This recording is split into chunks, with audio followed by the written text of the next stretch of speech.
Assalamualaikum warahmatullahi wabarakatuh. Terima kasih saya sampaikan yang sebesar-besarnya dan tak terhingga kepada Bu Anissa Fadli Aslumi yang telah berkenan hadir memberikan kita wawasan tentang guru penggerak itu apa sebenarnya.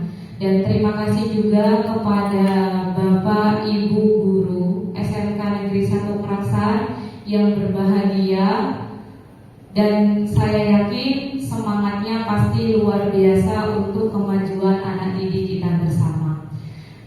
Pada kesempatan pagi hari ini, saya dengan rekan saya Pak Wahyu Mutiara Rizky SPD akan berbagi sharing praktek baik mengenai budaya positif. Jadi di sini judulnya aksi nyata diseminasi budaya positif. Selamat datang Bu Ati, guru penggerak angkatan 9. Semoga selalu tergerak, bergerak dan menggerakkan. Sebelum kita memulai diseminasi pada pagi hari ini, alangkah baiknya kita berdoa terlebih dahulu dengan harapan kegiatan kita pada pagi hari ini dapat berjalan sesuai dengan yang sudah kita rencanakan dan banyak memberikan manfaat untuk kita semua. Ala hadirnya biqaul al-Fatihah.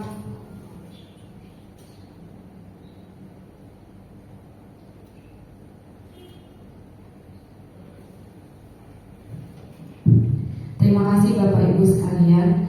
Selanjutnya kita akan mendengarkan paparan sedikit mengenai apa sebenarnya guru penggerak itu kepada senior kita yang pertama kali di Kabupaten Probolinggo yang mengikuti pendidikan guru penggerak. Monggo Bu Anissa Fadli Aslumi SPD, saya persilahkan. Baik. Assalamualaikum warahmatullahi wabarakatuh. Alhamdulillahirabbil alamin. Wassalatu wassalamu ala asyrofil anbiya'i wal mursalin wa ala alihi wa ashabihi ajmain. Amma ba'du. Puji syukur kita hadirkan kepada Allah Subhanahu wa taala. Dengan rahmat dan hidayahnya pada pagi hari ini kita diberikan kesempatan sehat, kesempatan iman, sehingga pada siang menuju yang menyenangkan ini kita dapat berkumpul di aula SMK Negeri 1 Keraksaan yang tercinta ini dalam diseminasi budaya positif yang dilaksanakan oleh sahabat kita, teman kita Bapak Wahyu Mutiara Rizky, yaitu diseminasi budaya positif CGP Angkatan 10. Sholawat serta salam tak lupa kita haturkan kepada junjungan kita Nabi besar suri tauladan kita, atau bisa dikatakan sebagai prototipe kita dalam kita mengajar menjadi guru untuk anak didik kita, yang insya Allah akan selalu kita nantikan syafaatnya nanti di yaumul qiyamah. Amin amin ya rabbal alamin. Saya ucapkan terima kasih kepada Mbak Devi selaku pembawa acara pada pagi hari ini, dan teman-teman guru SMK Negeri 1 Keraksaan. Begitu juga saya ucapkan selamat kepada Bapak Wahyu Mutiara Rizky dalam mengikuti pendidikan guru penggerak angkatan 10. Baik, Bapak Ibu, oke, ya, Bapak Ibu yang saya banggakan dan saya hormati, saya di sini mohon izin mewakili dari Bapak Kepala Sekolah karena kebetulan beliau sedang ada kepentingan untuk bersama-sama kita saling menyemangati diri, kita saling memberikan positive vibes kepada seluruh anggota warga SMK Negeri 1 Keraksaan. Sesuai dengan tema pada pagi hari ini, yaitu diseminasi budaya positif. Artinya apa? Artinya dengan kita berpikir positif bahwa di dunia pendidikan, di sekolah kita itu adalah suatu komunitas yang memiliki aset-aset baik yang bisa kita gali untuk menuju visi misi sekolah yang kita impikan. Nah, kalau kita bisa melihat Bapak Ibu, saya di sini sebagai guru matematika, kemudian Pak Wahyu sebagai guru olahraga, begitupun Bapak Ibu guru yang sedang berada di ruangan ini sebagai guru mata pelajaran sesuai dengan yang dimampu. Saya yakin Bapak, Ibu, saya dan teman-teman yang lain termasuk Pak Wahyu dan Bu Devi itu punya potensi yang luar biasa. Punya potensi yang luar biasa. Untuk apa? Untuk kita dapat mengembangkan diri, untuk kita dapat berbuat sesuatu seperti jargonnya di guru penggerak.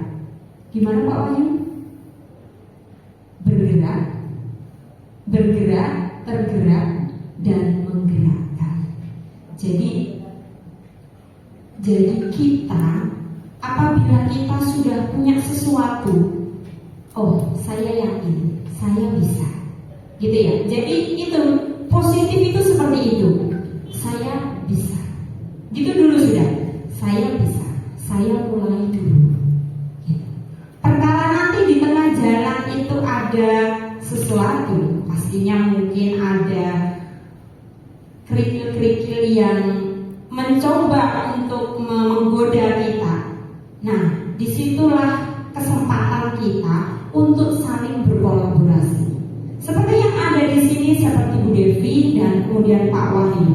Hal baik yang bisa kita lihat adalah beliau berdua itu saling berkolaborasi. Ketika kita saling berkolaborasi, kita akan lebih mudah untuk mencapai tujuan tersebut. Seperti sekolah ini, dalam visi misi sekolah kita menciptakan siswa atau lulusan yang berkualitas, maka kita harus melihat prosesnya kita itu seperti apa. Di dalam proses yang kita lakukan, pastinya kita punya komponen-komponen guru hebat.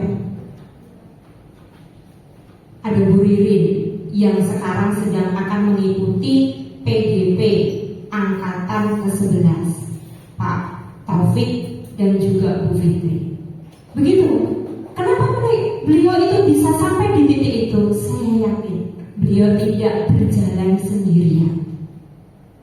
Pasti ada kolaborasi yang mereka susun untuk bisa sampai pada titik ini.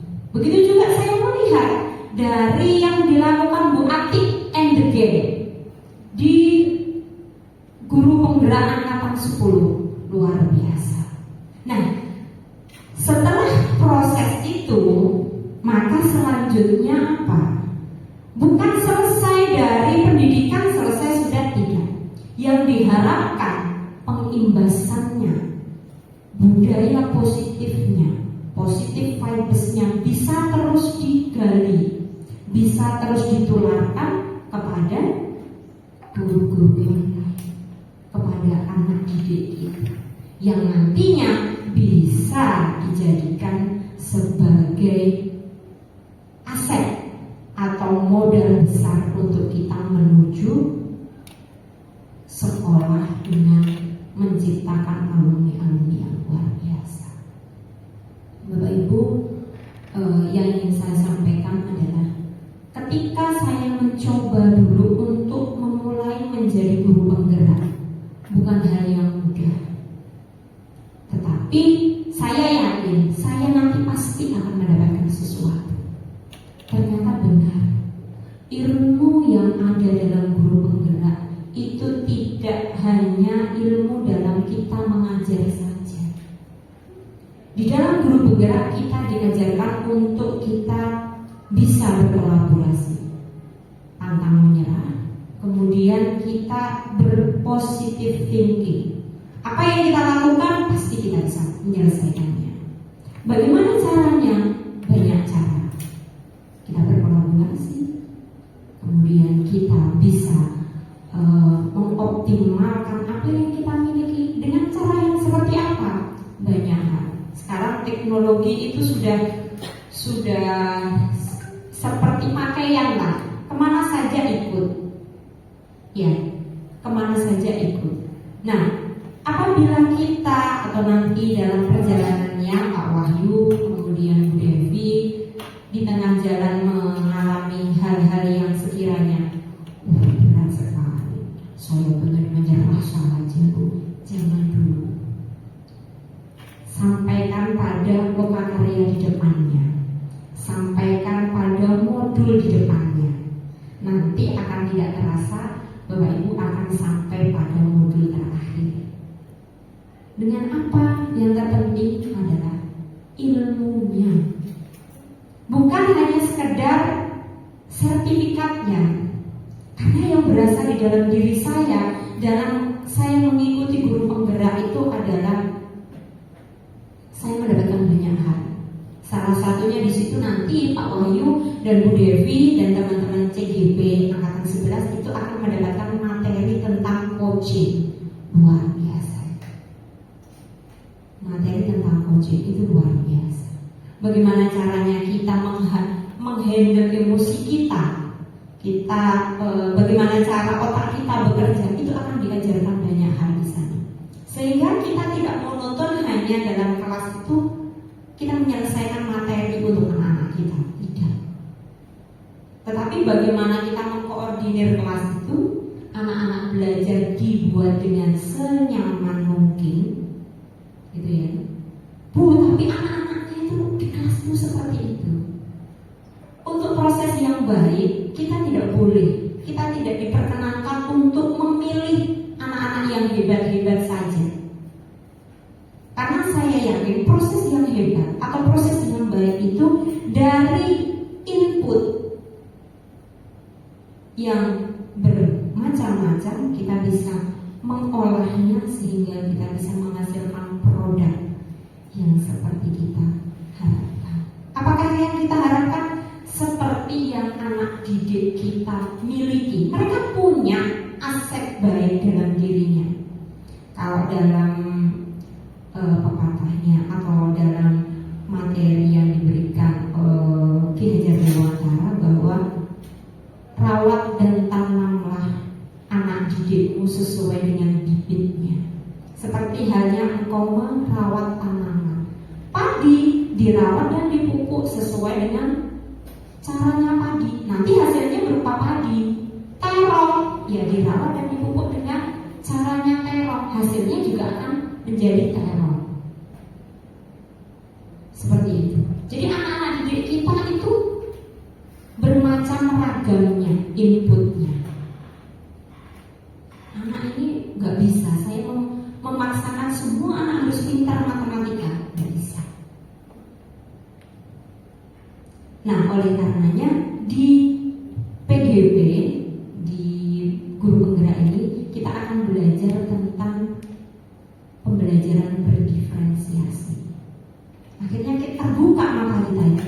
Oh iya, ya benar Pak Faiz suka sama PKN. Karena basicnya mungkin Pak Faiz suka membaca, Pak Faiz suka dengan seperti ini. Tidak bisa saya samakan dengan diri saya atau dengan Bu Ati yang mungkin hampir mirip, sama-sama suka dengan matematika. Nah, begitu pula dengan anak didik kita. Maka harapannya ke depan untuk para calon CGP angkatan 11 dan CGP yang sedang berjalan sekarang, Pak Wahyu dan Bu Devi, selamat mengikuti perjalanan yang indah. Selamat mengikuti perjalanan yang indah. Jangan lupa tengok kanan, tengok kiri sambil menikmati pemandangan, gitu ya.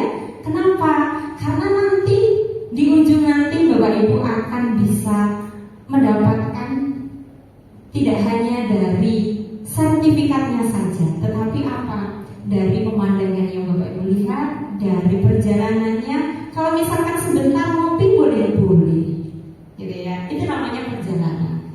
Kalau saya boleh menulis caption tadi pagi itu di WA, di status WA saya itu saya menuliskan, bentar ya, saya coba baca, kok saya lupa sendiri. Oke. Berani memulai mencoba hal yang baru itu asli ini, jadi dalam bahasa Jawa sebenarnya biar kita itu bisa menuliskan caption apa sih? Harus tahu. Jadi berani memulai hal yang baru, seperti yang saat ini dicoba, mau ya hal yang baru Pak Wahyu dan Bu Devi, kemudian teman CGP angkatan 11, itu sesuatu hal yang baru. Tujuannya apa? Nanti ketika di ujung perjalanan, sampai di titik tujuan, Bapak Ibu akan bisa menyampaikan bahwa seperti itu aku sudah pernah, gitu ya. Menunggu aku wis tahu. Cukup sekian dari saya. Mohon maaf apabila ada salahnya. Itu murni dari Anissa. Mudah-mudahan kita bisa saling support untuk menjadi guru yang benar-benar guru yang diidamkan oleh anak didik kita. Demikian, wassalamualaikum warahmatullahi wabarakatuh.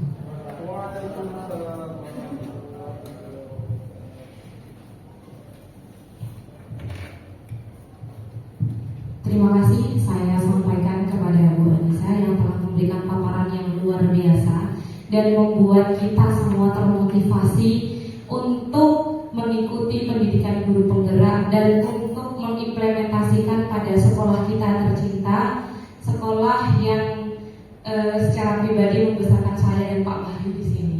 Jadi terima kasih Bu Anissa. Itu paparan dari Bu Anissa. Selanjutnya kita akan langsung ke acara inti mengenai paparan apa itu sebenarnya budaya positif dan apa saja sebenarnya yang ada di dalam budaya positif. Jadi sebelum kita menjelaskan atau saya dan Pak Wahyu menjelaskan tentang budaya positif, kita relax dulu Bapak Ibu. Saya ingin menanamkan budaya positif yang sederhana hari ini kepada Bapak Ibu dengan cara Bapak Ibu semua minta mohon untuk berdiri terlebih dahulu, berhadapan dengan yang ada di sampingnya. Kita berikan vibes positif. Boleh monggo Ibu. Kita berhadapan Bapak Ibu, kita memberikan vibes positif dulu, baru nanti kita akan belajar tentang budaya positif. Jadi silakan yang tidak punya pasangan, saya juga ya. boleh bertiga juga boleh.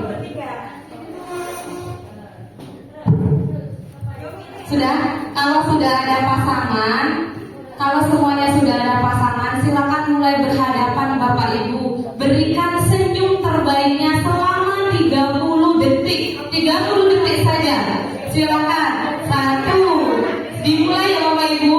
1, 2, 3. Selama 30 detik saja Bapak Ibu. Berikan senyum terbaiknya.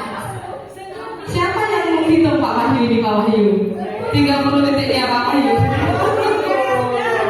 Oke, Bapak Ibu, ini adalah speaking ya. Jadi saya hitung 30 detik aja. Kalau 30 menit kayak lagi. 30 detik dari sekarang ya. Ya, Pak Wahyu yang berhitung. 3, 2, 1. Silakan berikan senyum terbaiknya Bapak Ibu. Sudah bahagia.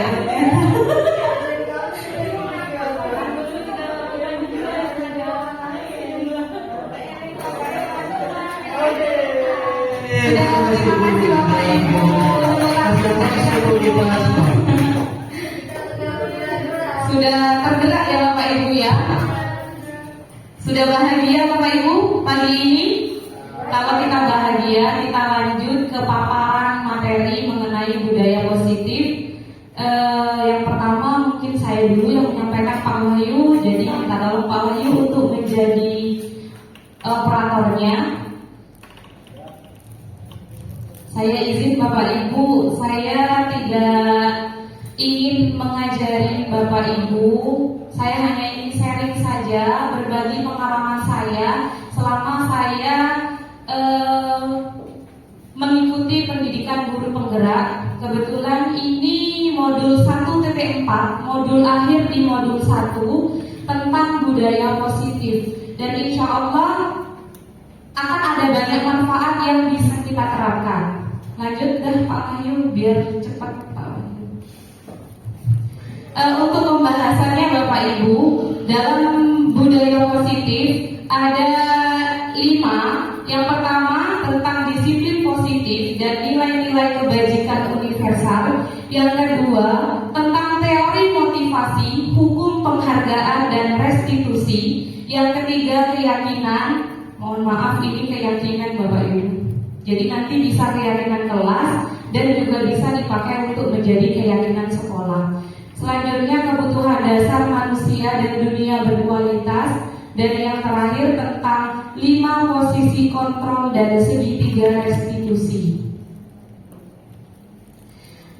Untuk membuat Bapak Ibu tergerak pikirannya, silakan temukan 5 kata yang berhubungan dengan budaya positif yang sudah ada di depan Bapak Ibu.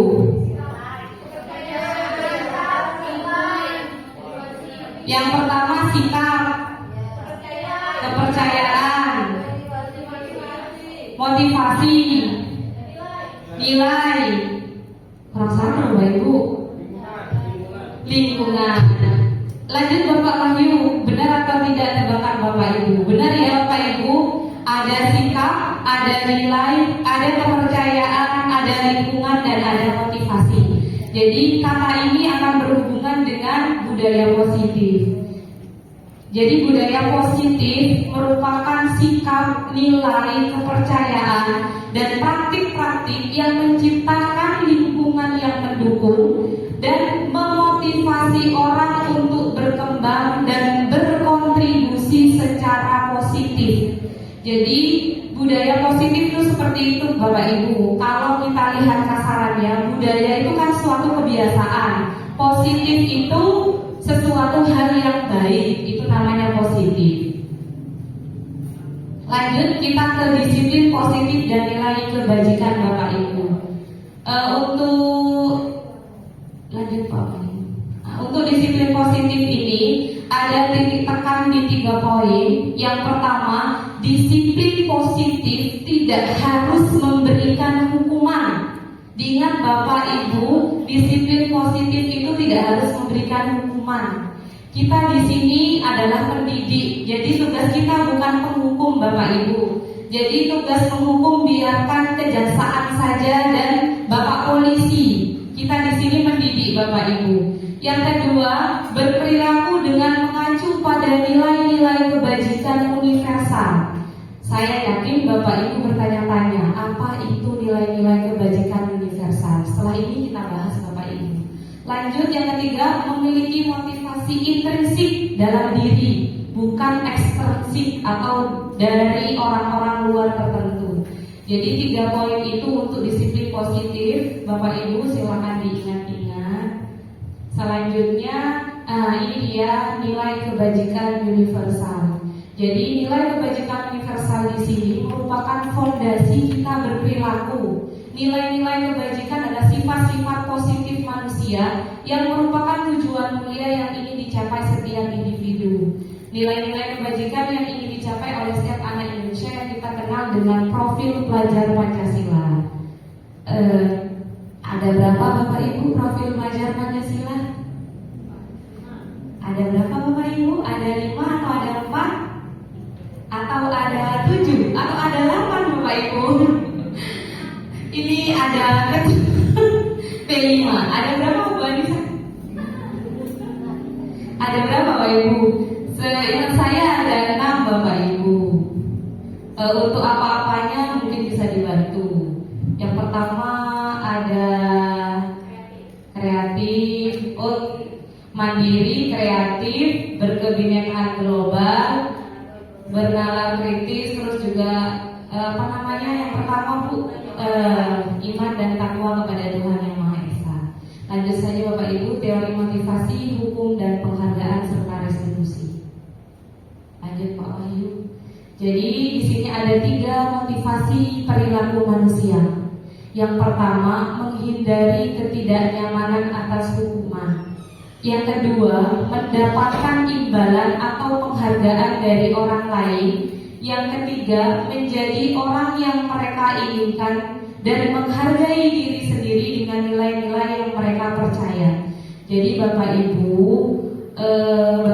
itu kalau dengan siswa ada 3 perilaku siswa yang termotivasi. Jadi ada motivasi yang eksternal dan ada motivasi yang berupa internal.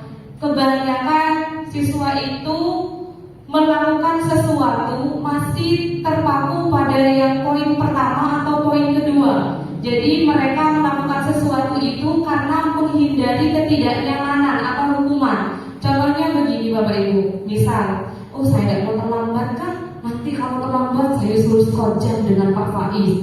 Nanti saya dihukum di depan gerbang dan lain sebagainya. Jadi itu Bapak Ibu, otomatis motivasinya bukan dari internal melainkan dari eksternal. Karena anak itu menghindari hukuman. Kalau yang pertama mungkin saya harus aktif, karena kalau saya aktif saya dapat penghargaan. Saya bisa nanti akan dapat penghargaan biasanya penghargaannya dikasih coklat dan lain sebagainya. Jadi kita sebagai pendidik harus ada di posisi yang ketiga Bapak Ibu, bagaimana kita bisa menghadirkan motivasi internal pada peserta didik kita, yaitu membuat mereka menjadi orang yang mereka inginkan dan menghargai diri mereka sendiri. Jadi berbuat sesuatu bukan karena ada dorongan dari orang lain, melainkan dari dirinya sendiri. Begitu untuk 3 teori perilaku manusia Bapak Ibu. Selanjutnya tentang hukuman dan konsekuensi. Jadi beda ya Bapak Ibu, hukuman dan konsekuensi itu beda. Kalau hukuman biasanya bersifat tidak terencana atau tiba-tiba. Jadi misal seperti yang tadi saya contohkan, ada anak yang terlambat, tiba-tiba kita suruh skojam tanpa kita tahu dasar untuk skojam itu apa. Jadi tidak terencana dan tiba-tiba, bersifat satu arah dari pihak yang berikan saja. Jadi murid itu tidak tahu hukumannya apa, kita saja langsung, ayo kamu skojam, otomatis kan satu arah. Terus yang ketiga, hukuman yang diberikan bisa berupa fisik atau psikis. Jadi bisa fisik, ya skojam tadi, kalau psikis itu rasa bersalah dan lain sebagainya. Sedangkan konsekuensi yang pertama terencana dan sudah disepakati. Jadi kita sepakat dulu, kalau semisal kamu terlambat, konsekuensinya apa nak? Konsekuensinya nanti saya harus mengikuti pelajaran tambahan dari ibu sesuai dengan jam yang sudah kita sepakati. Itu untuk yang konsekuensi. Sudah dibahas dan disetujui oleh murid dan guru, tidak satu arah. Selanjutnya murid sudah mengetahui sebelumnya konsekuensi yang akan diterima. Dan yang terakhir, tidak nyaman untuk jangka waktu yang pendek. Jadi sebenarnya Bapak Ibu, kita hilangkan kata-kata hukuman, kita ubah menjadi konsekuensi Bapak Ibu. Di sini ada 3 contoh Bapak Ibu untuk merefresh sedikit tentang pemahaman. Di sini ada studi kasus yang pertama, saya bacakan. Mencatat 100 kali di dalam buku kalimat, saya tidak akan terlambat lagi karena terlambat ke sekolah. Untuk kasus yang pertama, ini masuk dalam kategori hukuman atau konsekuensi Bapak Ibu. Hukuman atau konsekuensi Bapak Ibu. Jadi untuk yang pertama ini saya minta pendapat aja dulu. Tadi yang bilang hukuman Bu Fitri ya. Alasannya Bu Fitri, kenapa untuk poin pertama kasusnya Bu Fitri mengkategorikan sebagai hukuman Bu Fitri? Oke, karena hukuman itu tadi kan bilangnya kan Jadi ini tidak apa ya, siswa itu saya rasa ya dulu, karena dulu saya pernah mengalami ini, disuruh nulis 1000 kali dan itu tidak mungkin mau ya kalau siswa ya. Jadi menurut saya itu satu arah. Begitu. Terima kasih Bu Fitri alasan yang luar biasanya. Untuk poin yang pertama, ini bukan hukuman tapi konsekuensi, Bapak Ibu. Kenapa konsekuensi? Karena di sini sudah ada kesepakatan antara murid dan guru mencatat 100 kali di dalam buku kalimat. Begitu. Kenapa kok bisa begitu lagi, Bu? Karena itu tidak akan ke fisik, tidak akan juga ke psikis, begitu. Mungkin Bu Erna menambah kenapa studi kasus yang pertama itu termasuk konsekuensi bukan hukuman, Bu Erna? Oh gitu, Bu Ati mungkin. Ayo Bu Ati.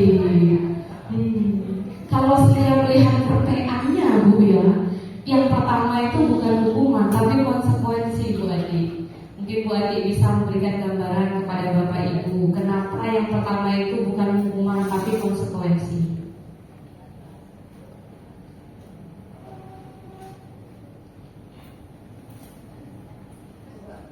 Iya, betul. Kenapa bukan hukuman tapi konsekuensi ya? Ya. Karena memang di situ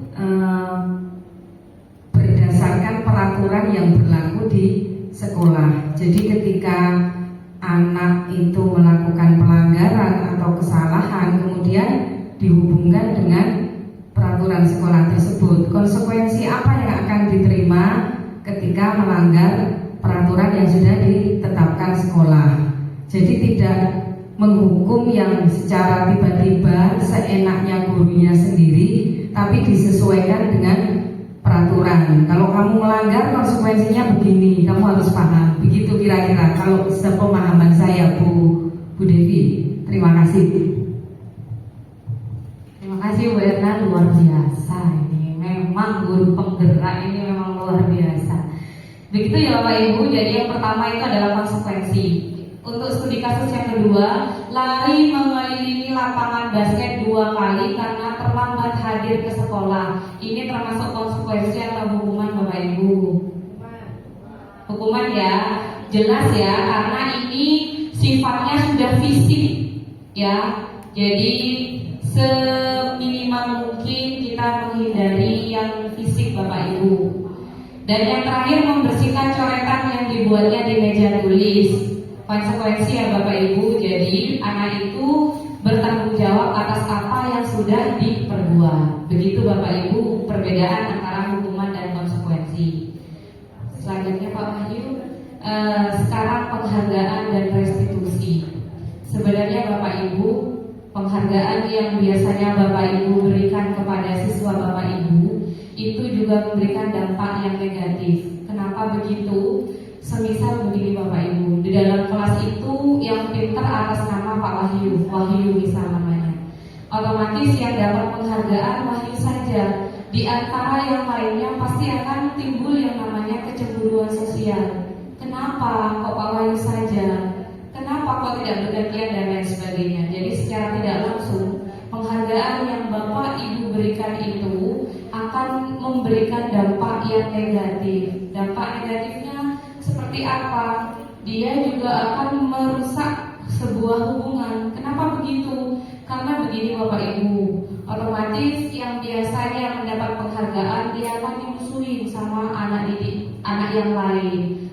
Memang lo sih, kok bila coba aja argumentar lo, beri kok kesempatan, bisa seperti itu Bapak Ibu. Otomatis kan sudah ada yang namanya perpecahan hubungan. Kalau dia menanggapinya bercanda ya tidak masalah, tapi kalau serius pasti dia akan merasa kok gini ya, kok gini dan sebagainya. Jadi langkah yang paling terbaik adalah kita akan menerapkan yang namanya restitusi Bapak Ibu. Restitusi ini bukan untuk menebus kesalahan, namun untuk belajar dari sebuah kesalahan. Selanjutnya restitusi memperbaiki hubungan, tawaran bukan paksaan. Dan yang terakhir, restitusi berfokus pada karakter bukan tindakan. Jadi yang akan kita biasakan, budaya yang akan kita terapkan itu adalah karakternya Bapak Ibu, bukan tindakannya. Begitu, mungkin selanjutnya akan disampaikan oleh Pak Wahyu mengenai keyakinan kelas, motivasi manusia, dan 5 posisi kontrol dan segitiga restitusi. Nanti bisa dibantu saya lagi. Monggo Pak Wahyu untuk menjelaskan dan memaparkan tentang keyakinan kelas.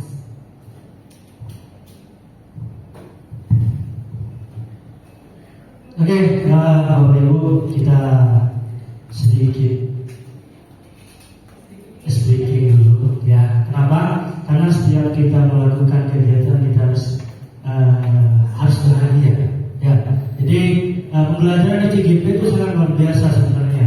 Jadi kita bisa mengontrol emosi, kita harus berlatih untuk terus bahagia dan memberikan pelayanan atau kebutuhan pada murid kita. Jadi murid itu bukan seakan-akan kita untuk menyelesaikan materi, namun bagaimana kita menyelesaikan bagaimana kebutuhan murid itu tersendiri. Oke, monggo Bapak Ibu bisa berdiri sebentar. Saya sudah berpikir breaking yang sedikit ya, gampang ya. Oke, salam sehat juga untuk Bapak Ibu guru semuanya dan salam bahagia. Ibu-ibu, saya minta waktunya untuk speaking. Kalau saya tepuk 1, Ibu juga harus tepuk 1 ya. Tapi saya kalau tepuk 3, bilang tepuk 3, Ibu bilang tepuk 3 dengan ditepuk ya. Tapi kalau saya bilang tepuk 3,5, nah gimana Ibu? Ya, jadi setengah. Ya. Jadi kita sedikit seperti itu. Kalau 6,5, 6 kali tepuk tapi adanya gitu ya. Jadi itu setengah ya. Jadi seperti itu. Oke. Fokus ya. Oke. Tepuk 1. Tepuk 1. Tepuk 2,5. Ya. Ya dalam CGP itu kita belajar untuk bahagia. Bukan karena negatif atau itu bukan yang negatif, tapi kita bahagia mengungkapkan perasaan kita. Nanti kita akan belajar itu gitu ya. Oke, lagi tepuk 1, tepuk 1, tepuk 3. Nah, kan kurang bagus ya. Ulang, tepuk 1, tepuk 1, tepuk 3,5. Oke, terima kasih Bapak Ibu, luar biasa. Yang terakhir kamu itu yang lain. Oke, di sini saya Wahyu Mutiara Luski, calon CGP atau PGP Angkatan 10 bersama Bu Devi melaksanakan diseminasi budaya positif, di mana saya bagian di materi keyakinan kelas. Oke, next. Keyakinan kelas itu awal kita untuk membuat kesepakatan di kelas. Jadi kita itu keyakinan dan peraturan itu beda. Ya, ada peraturan kelas, ada keyakinan kelas. Jadi keyakinan kelas itu nilai kebajikan universal, ya, yang disepakati secara tersirat dan tersurat. Maksudnya kita itu di awal pembelajaran kita bukan menentukan materi apa yang kita pelajari terlebih dahulu, tapi kita membuat kesepakatan keyakinan kelas kepada murid kita. Kesepakatan yang dibuat bersama untuk diyakini dan dijalankan. Jika tidak akan mendapatkan konsekuensi. Tadi sudah kita belajar atau sudah diterangkan oleh Bu Devi tentang hukuman dan konsekuensi. Next. Oke, prosedur pembentukan keyakinan sekolah atau kelas. Jadi di sini ada beberapa item. Mempersilahkan warga sekolah atau murid-murid di sekolah untuk bercurah pendapat tentang peraturan yang telah disepakati. Ya. Selanjutnya mencatat semua masukan-masukan para murid atau warga sekolah di papan tulis atau di kertas besar, di mana semua anggota kelas atau sekolah bisa melihat hasil curah pendapat. Jadi kita membuat seperti mandi. Jadi kita paham semua warga tugas sekolah itu termasuk satpam, terus bapak-bapak caraka, semuanya kita bisa membuat itu di mading. Jadi kita tahu, oh ini loh keyakinan kelas kita, oh ini loh keyakinan sekolah kita. Jadi dari keyakinan awal itu kita akan membentuk suatu pembelajaran kepada murid. Oke, yang selanjutnya itu meninjau kalimat negatif menjadi kalimat positif. Ya, kalimat yang negatif, ya kalimat yang negatif itu diubah menjadi kalimat positif. Negatif ke positif. Ya, tujuannya apa? Untuk memberikan pembelajaran juga kepada siswa kita atau murid kita untuk terus berinteraksi secara positif. Ya, jadi sopan santun, terus melaksanakan pembiasaan yang baik, ya, disiplin dan lain-lain. Jadi seperti itu. Terus ditinjau kembali daftar curah pendapat yang sudah dicatat. Ya, ada semacam pengecekan mungkin nanti kalau bisa kita membuat peraturan atau keyakinan kelas di sekolah, ya, bentuk mading atau bentuk poster yang ditempel-tempel itu kita refleksi nantinya. Apa sih kekurangannya? Kok anak ini atau siswa ini kok masih belum melaksanakan keyakinannya? Nah, jadi kita ada evaluasi nanti di refleksi tersebut. Next. Sama tinjau ulang keyakinan sekolah, sama nanti kita akan melaksanakan evaluasi tersebut. Setelah keyakinan sekolah selesai dibuat, maka semua warga kelas dipersilakan meninjau ulang. Jadi kalau masih ada yang kurang dari keyakinan kelas atau keyakinan sekolah yang kita buat, kita bisa meninjau ulang di mana letak yang kurang pasti. Saya yakin Bapak Ibu guru sudah paham dan mengerti bagaimana membuat keyakinan kelas. Jadi menguatkan saja. Keyakinan sekolah biasanya bisa diletakkan di dinding, di tempat-tempat yang biasanya siswa atau murid kita lewat, duduk di taman atau di mading-mading yang mudah dilihat dan dipantau. Next. Selalu bersikap positif. Ya, jadi kita ini sebagai guru digugu dan ditiru. Bagaimana kita pada diri kita ini harus memiliki sikap positif.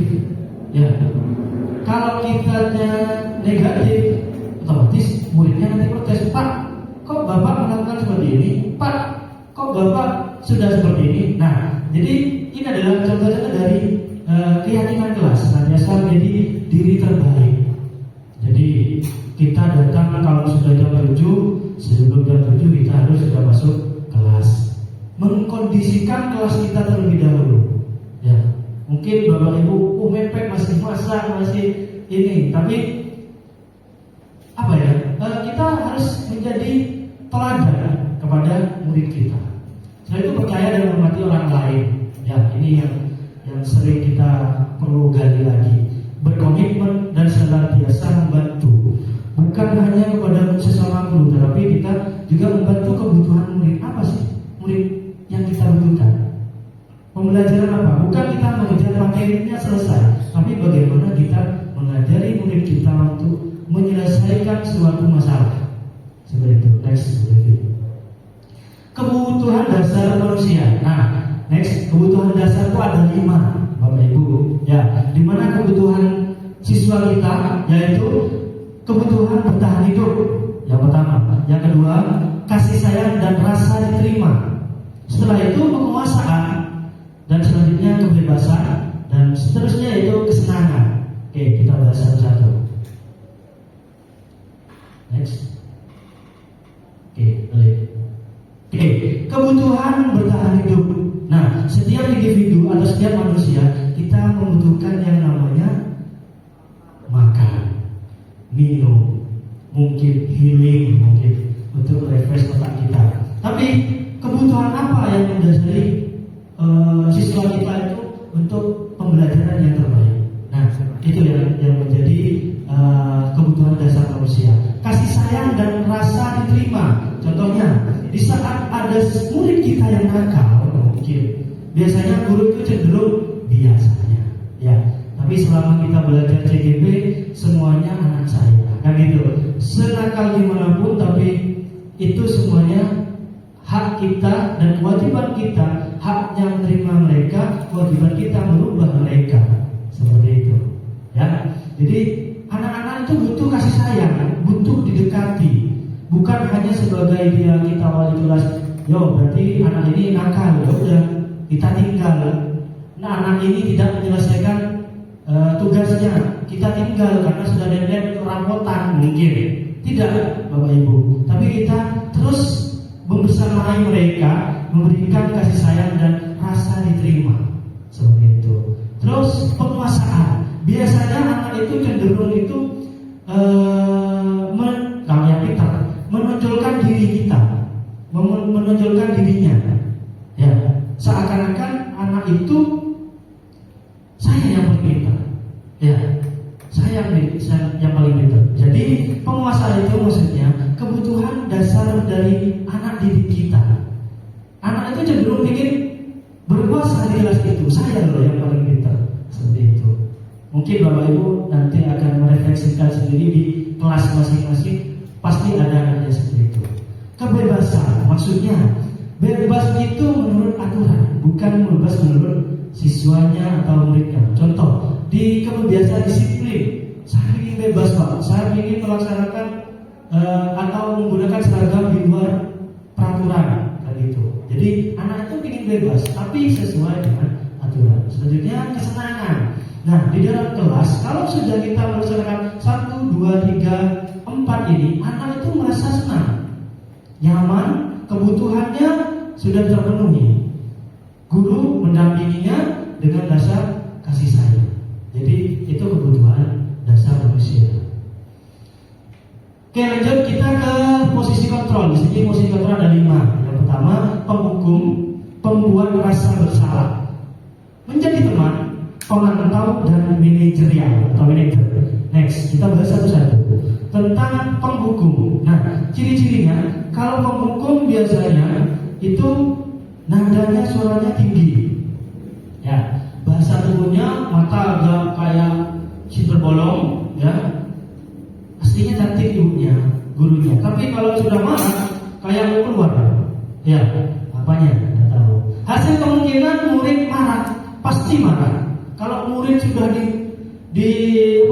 dihukum, lari kamu 5 kali lapangan sepak bola. Nah, ya ngos-ngosan.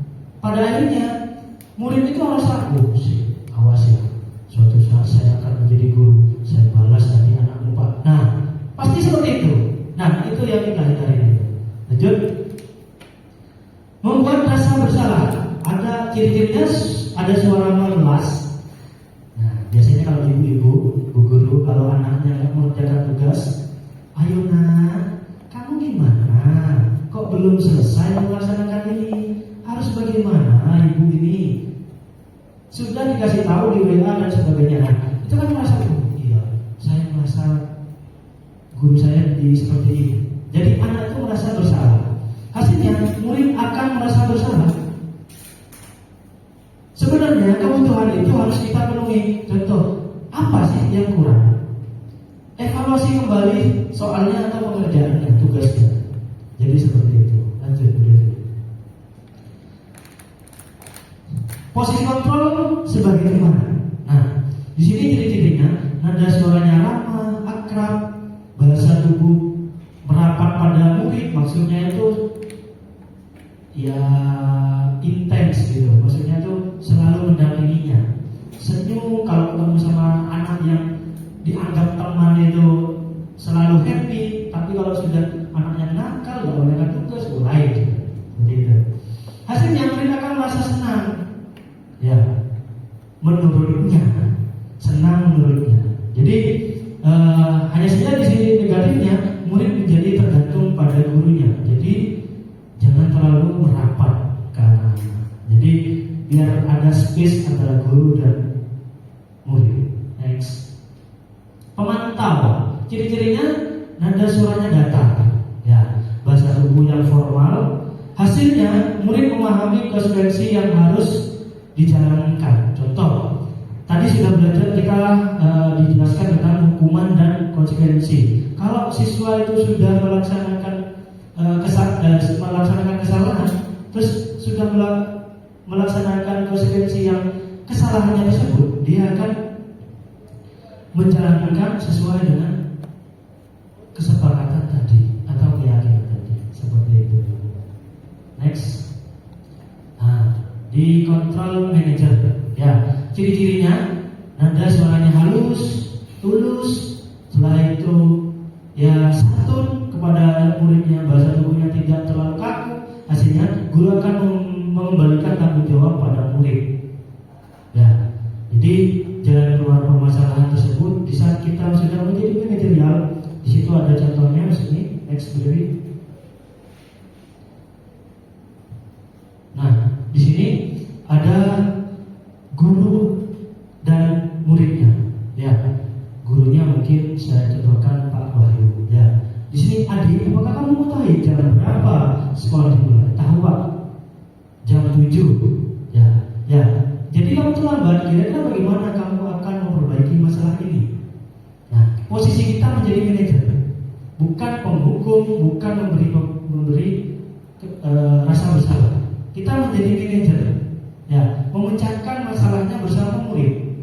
Bukan kita memutuskan kalau sudah telat berarti kamu harus post up 10 kali. Bukan. Ya.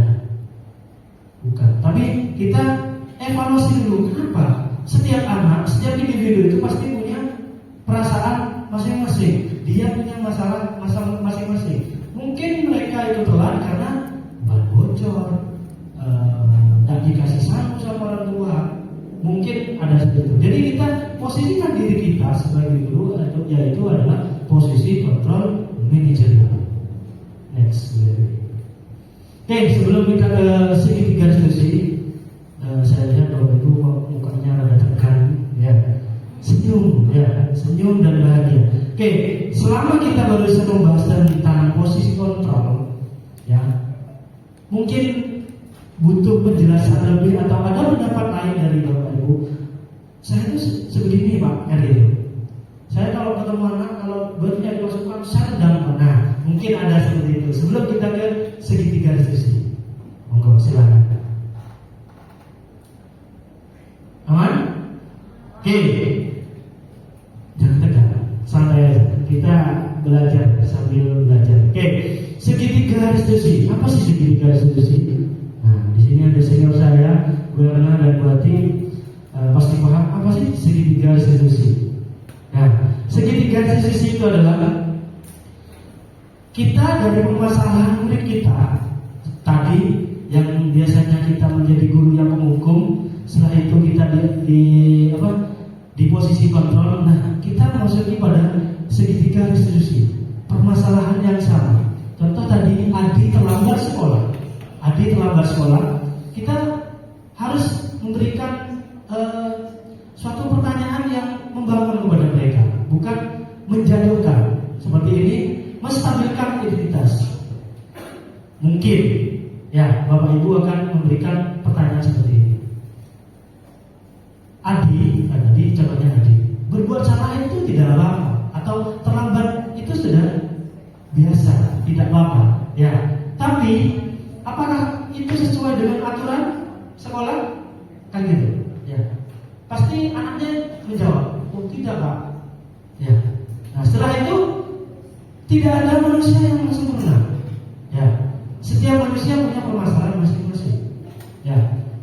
Akhirnya si Pak Guru bilang seperti ini, saya juga pernah melakukan kesalahan seperti itu Adi, dan gitu.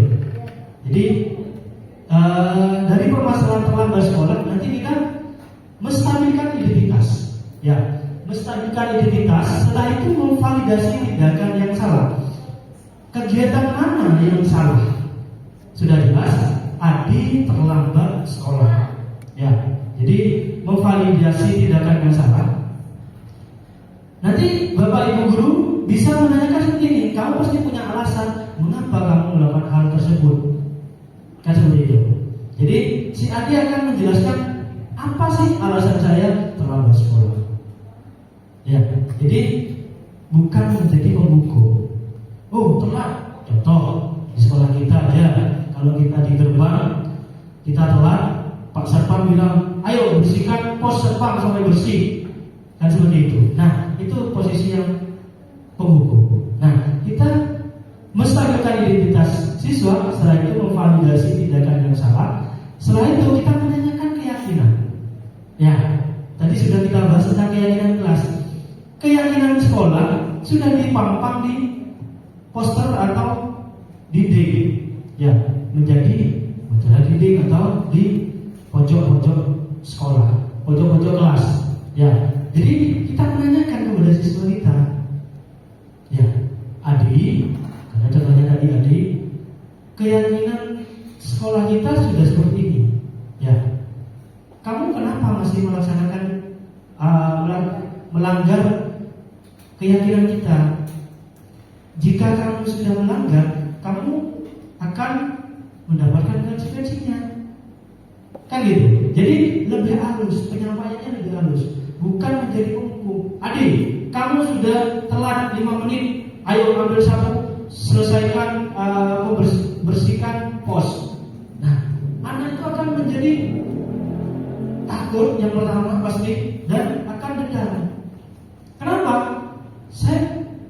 Bapak ini belum tahu alasan saya, seperti itu pastinya. Ya, jadi bisa kita, oke, monggo. Kalian promosi biar bisa keren. Oke, ini adalah contoh video segitiga fusi yang dibuat oleh Bu Devi, dan saya pun juga ada, tapi kebetulan laptopnya Bu Devi punya Bu Devi yang dimainkan. Silakan dipantau sebentar.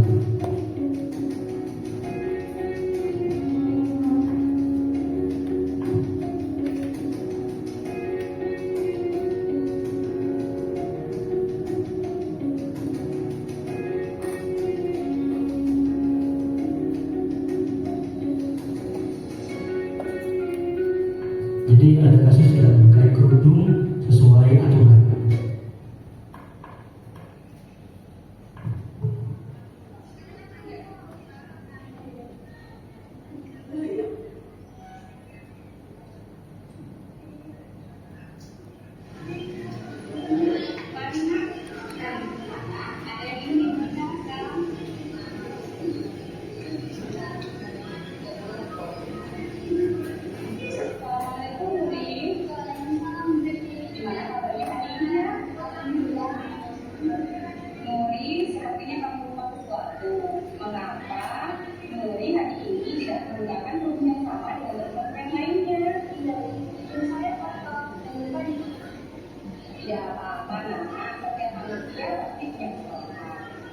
Ibu juga pernah melakukan hal yang sama. Tapi Nuri pasti punya alasan kenapa Nuri sampai lupa tidak menutup hidungnya. Iya, hidung saya dipakai sama dan baru kembalikan tadi malam. Setelah saya cek, ternyata hidung saya masih kotor. Tidak apa-apa, mari kita membicarakan tentang kesehatan dan keyakinan dasar yang kita sepakati di awal. Apakah tindakan ini sesuai dengan keyakinan dasar yang kita sepakati? Tidak, maaf, tindakan ini yang menolak dari atas. Apakah Nuri bersedia memperbaikinya? Iya, saya bersedia. Apa rencana yang akan Nuri lakukan untuk memperbaikinya? Lebih memperbaiki itu dan melakukan peralatan yang akan mencapai dan meningkat teman-teman untuk mengembalikan hidungnya. Baiklah, mari kita sama-sama membedakan dan menjalankan keyakinan yang sudah sepakati.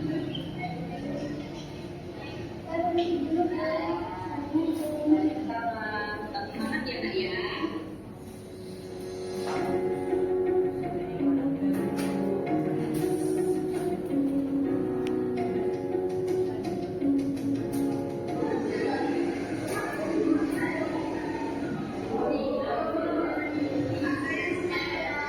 Contoh kasus dua.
tadi adalah contoh dari segitiga restitusi. Di situ ada contoh satu, yaitu bagaimana anak itu tadi tidak memakai kerudung sesuai aturan. Ya. Terus yang kedua, kasus yang kedua itu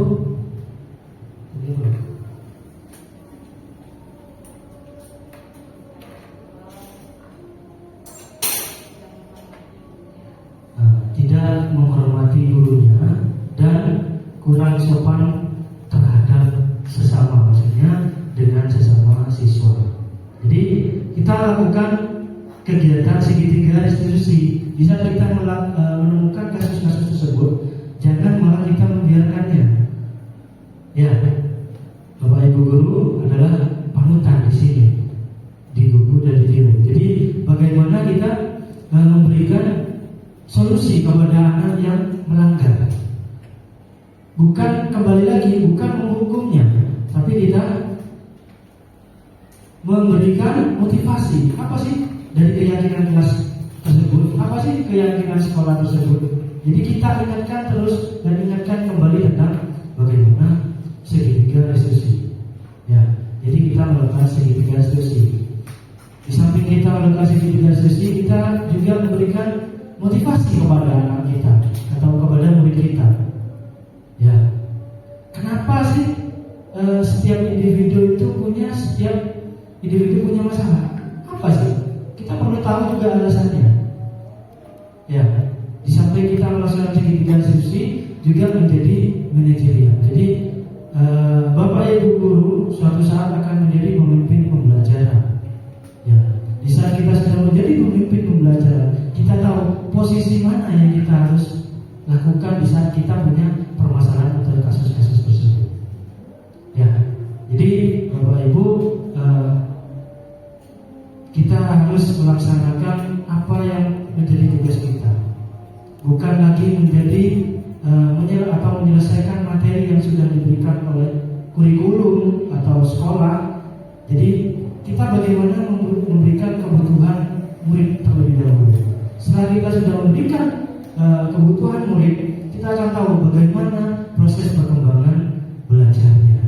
Jadi seperti itu pemaparan dari budaya positif yang telah dilaksanakan diseminasi saya dan Bu Devi. Semoga menjadi inspirasi Bapak Ibu.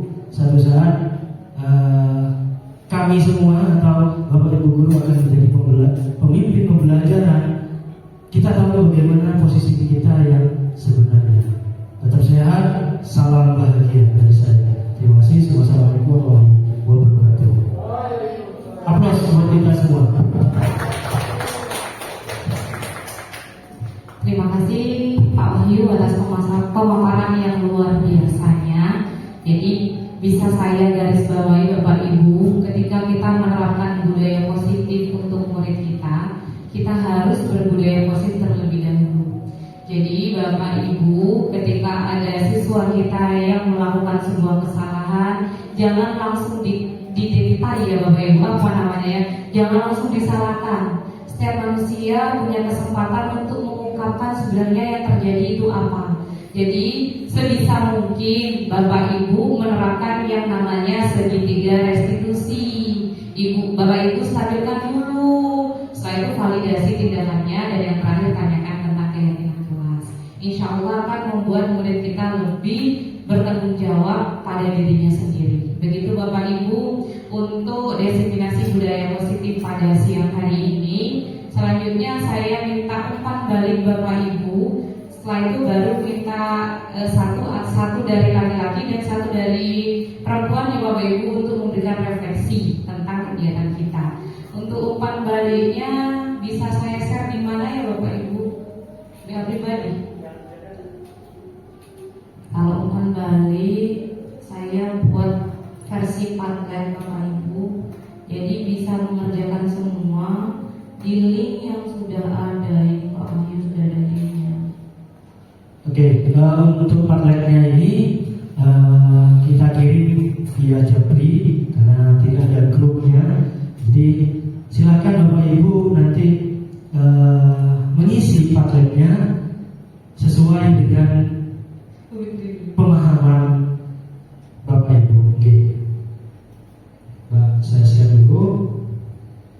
sudah dapat syarat silakan diisi boleh.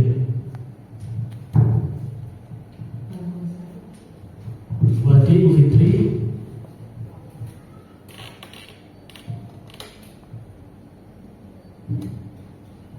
Jadi mengisi panggilan itu adalah mengisi umpan balik kegiatan kami. Jadi designasi yang sudah tadi kita laksanakan, Ibu, apa sih yang perlu ditingkatkan atau dievaluasi? Jadi ada umpan balik dari Bapak Ibu.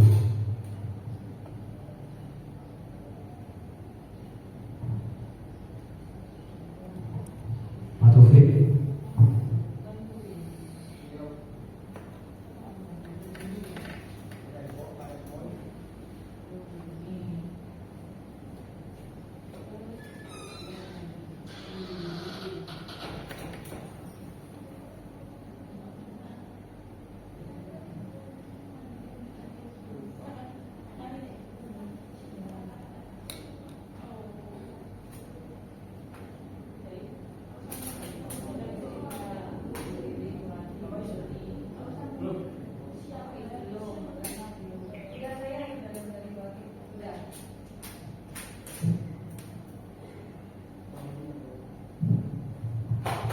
Silakan bisa diisi Bapak Ibu. Nanti dari umpan balik perwakilan laki-laki 1 dan perempuan untuk menyampaikan secara lisan.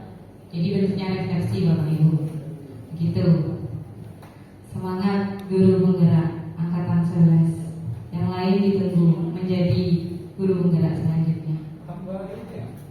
Ya, di klik tambah Bapak Ibu. Klik tambah, ya. Klik tambah, ada tambah di sini. Subjeknya diberi nama ya Bapak Ibu biar saya tahu. Ya. Subjeknya adalah nama Bapak Ibu, ya. Refleksinya bisa diletakkan ditulis sesuatu yang luar biasa. Setelah itu kalau sudah mengisi, publikasikan. Seperti itu.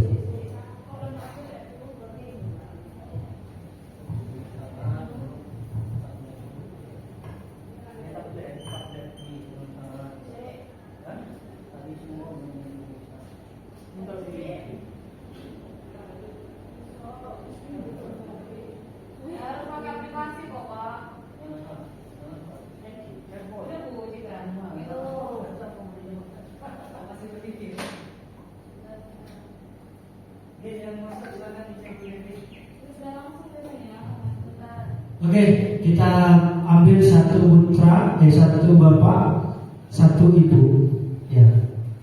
Nah, ada bapak 2 ya. Kira.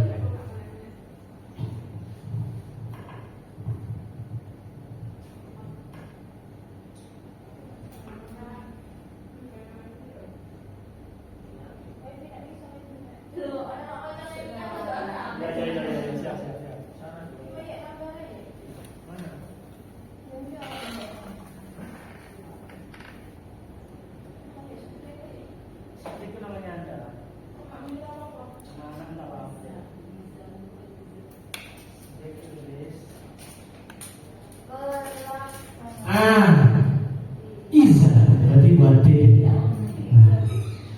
Guru nih, masa guru nih. Terus bapaknya mana ya, bapak? Gua lagi mikir ya bapaknya. Ya. Lagi mikir. Nah, itu sebetulnya Bapak Ibu yang belum menjadi CGP, ya. Serunya kita belajarnya itu bisa banyak aplikasi yang seru, ya. Jadi kita bisa Padlet, bisa buat di Canva, nanti bisa menjadi YouTuber seperti Wati. Jadi seru. Intinya CGP itu belajar yang seru.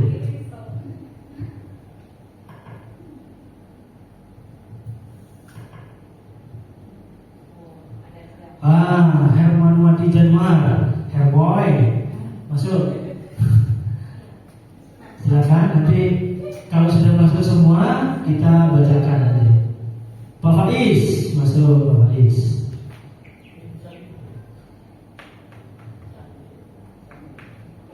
Iya.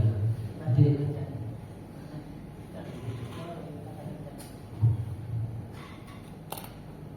Mirna masuk. Wah, ini senior yang paling aktif.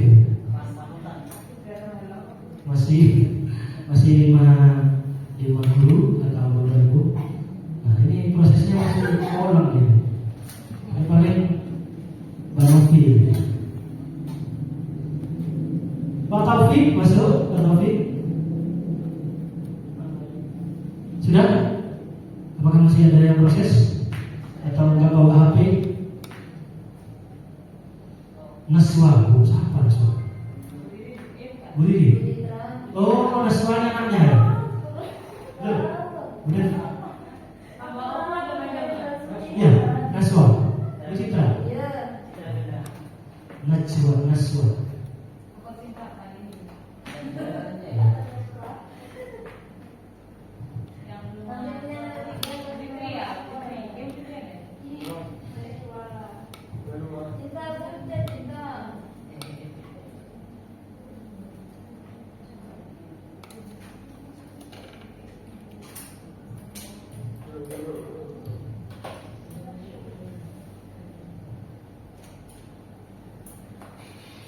Tinggal Bu Riri dan Bu Fitri, Bu Ulfa, Bu Novia.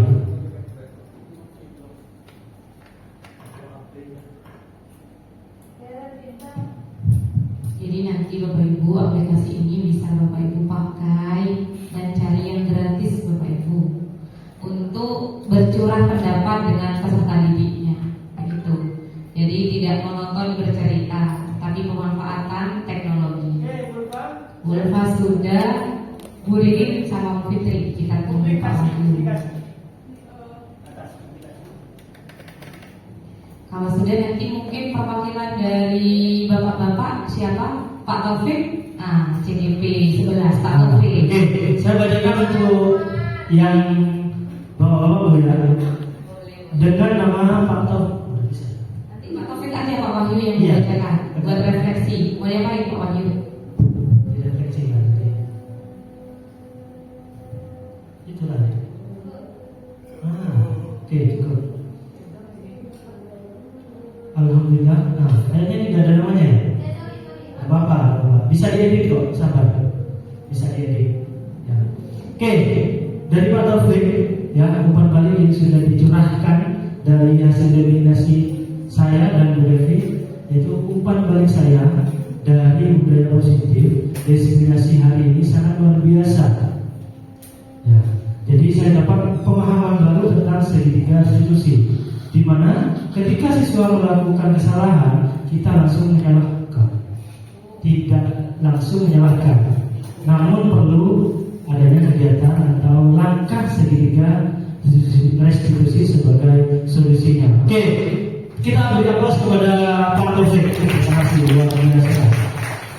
Jadi langsung refleksi ya Pak. Ya, tadi Pak balik.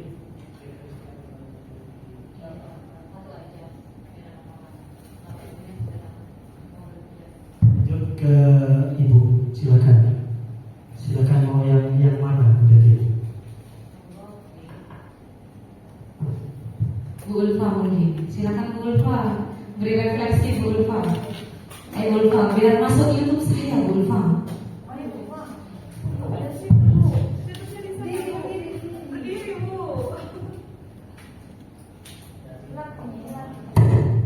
Kalau feedback dari saya, kegiatan ini mempunyai dampak positif bagi kami karena terdapat banyak ilmu baru serta wawasan baru yang bisa menjadi acuan atau masukan serta tolak ukur agar tujuan pendidikan karakter yang kita inginkan itu tercapai pada siswa. Iya. Oke, terima kasih Bu Ulfa. Aplaus buat Bu Ulfa. Kayaknya Bu Devi satu lagi. Kayaknya ingin mencurahkan refleksi Bu Erna. Kayak tadi kan gini-gini soalnya. Sepertinya mungkin ini Monggo. Pak Wahyu yang ingin mencurahkan ini Pak Wahyu. Oke, terima kasih Pak Wahyu dan Bu Devi yang telah berbagi pemahaman, berbagi praktik baik pada kami semua pada hari ini. Insya Allah ilmu atau pengalaman baiknya dari pendidikan guru penggerak yang dibagikan kepada kami bisa bermanfaat untuk kami semua. Yang jelas materi-materi yang penjenengan berdua sampaikan pada pagi hari ini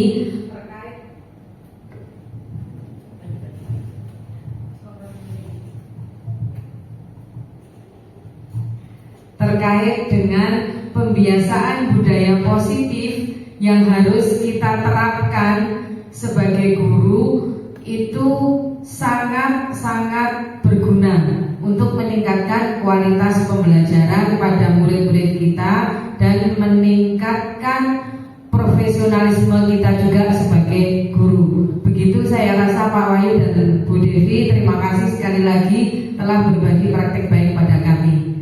Sekian, terima kasih. Aplaus sekali lagi untuk Bu Elsa. Oke, terima kasih. Mungkin bisa ditutup dari host atau Bu Devi. Bismillahirrahmanirrahim. Saya multitasking Bapak Ibu. Kita berdua. Kalau yang angkatan 9 luar biasa banyak Bapak Ibu. Jadi bisa berbagi tugas. Kalau luarnya kita cuma berdua, tapi semangat kita tetap sama dengan angkatan yang 9. Sama-sama biar cepet-cepet lulus.